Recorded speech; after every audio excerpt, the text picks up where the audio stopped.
Hi అండి. టమాటా sauce అర KG టమాటాలను తీసుకోవాలి. కడిగి చిన్న చిన్న ముక్కలుగా కోసుకోవాలి. స్టవ్ వెలిగించుకొని బాండీ పెట్టుకొని కోసుకున్న టమాటా ముక్కలు, 4 ఎండుమిరకాయలు, వెల్లుల్లి రెబ్బలు, లవంగాయలు చెక్క వేసుకునే వాళ్ళు వేసుకోవచ్చు. వాటర్ పోసుకొని బాగా ఉడికించుకోవాలి. ఉడికించుకున్న తర్వాత చల్లారిన తర్వాత మిక్సీ పట్టుకోవాలి. వేరే ప్యాన్ పెట్టుకొని మిక్సీ వేసుకున్నది వడకట్టుకోవాలి. కొద్దిగా వాటర్ పోసుకొని బాగా మరగనివ్వాలి.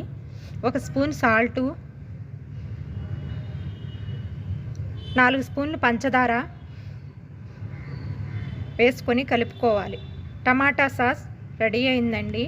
ఫ్రిడ్జ్లో పెట్టుకోవచ్చు బాక్స్లో పోసుకొని.